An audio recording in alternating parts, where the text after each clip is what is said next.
not too long ago after eating rib crib, which, Lord help me, it's so good.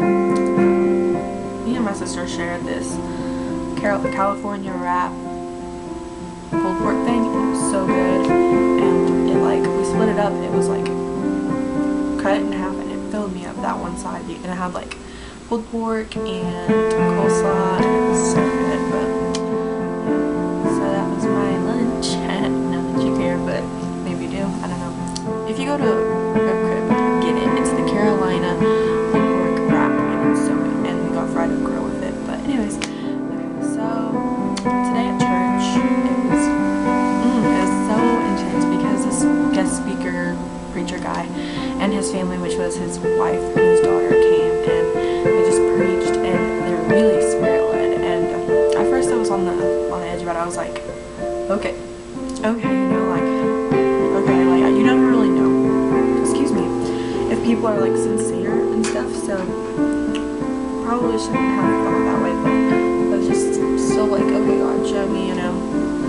And anyways, he spoke this message that really touched my heart, and it was like 2 minutes, and I was like, okay, they're genuine, they're real, they are Jesus-y. And so at the end, I really, even before he was saying that they were going to have an altar call with like altar ministry, I felt like God was telling me, you need to go up there, Kristen. And I was like, no, please. And I didn't want to, because I don't know, this is a newer church that I'm going to, and I don't know very many people there. So I was like, I don't want to go up there, but I knew that I needed to. And at the end, he did like an altar call for people who didn't even really know God. And then I was like, okay, well, I know God, so it's not for me. And then he was like, and then another one, and I was like, okay, I'm gonna have to go up there. And he said, if you're going through a battle that's just been like tearing you down, just raise your hand. And I was just like, it's me. There's like 7 or 8 people who also raised their hands, and then he said, okay, come up here. I go up there.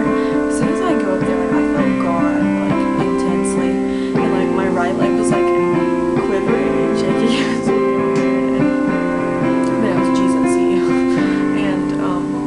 And then he just said how sometimes God gives him words to speak to people, and I was like, okay. And then he comes straight to me, and he just starts praying for me, and then he spoke a word over me, and it was everything that I've been going through lately. Like, I just knew, and he said that he saw a garden, and in the garden was like soil, and there had been seeds that were planted, and they were coming up and they would bloom, and then there would be like a tornado, and like they would wreck everything. And I'm just like, okay, I know what this is talking about.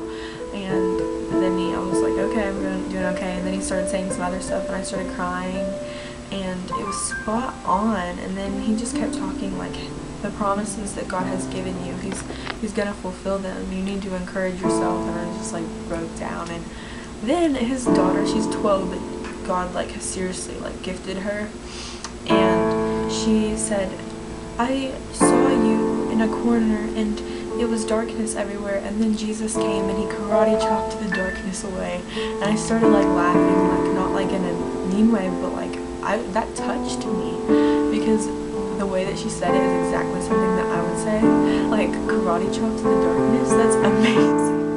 But yeah, I just wanted to share that with you guys, because I know I'm not the only one who deals with worry and fear of the future, and there really is nothing to worry about. And that's my friend Natalie. I'm actually texting her right now. Shout out to Nat, I love you.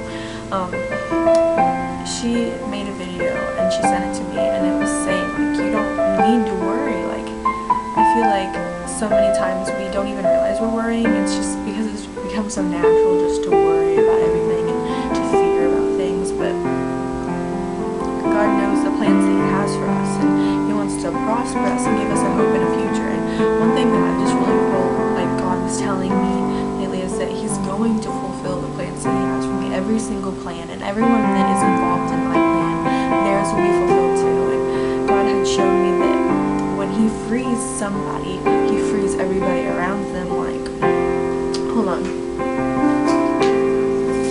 There's this paper that I got from Paul the White Ministries, and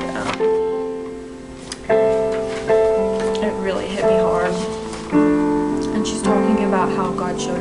suddenly like moment.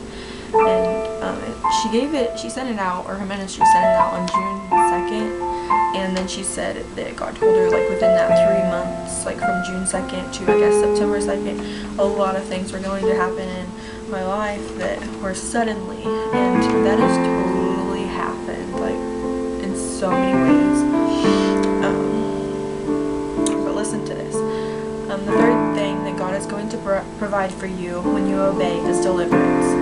And then the scripture says, "But at midnight Paul and Silas were praying and singing hymns to God." And the prisoners were listening to them. Suddenly there was a great earthquake, so that the foundations of the prison were shaken, and immediately all the doors were opened and everyone's chains were loosed. Acts 16. When you obey, God is going to deliver you from every chain that has imprisoned you. Not only that, but he is going to deliver everyone around you as well. The deliverance meant for Paul and Silas freed everyone.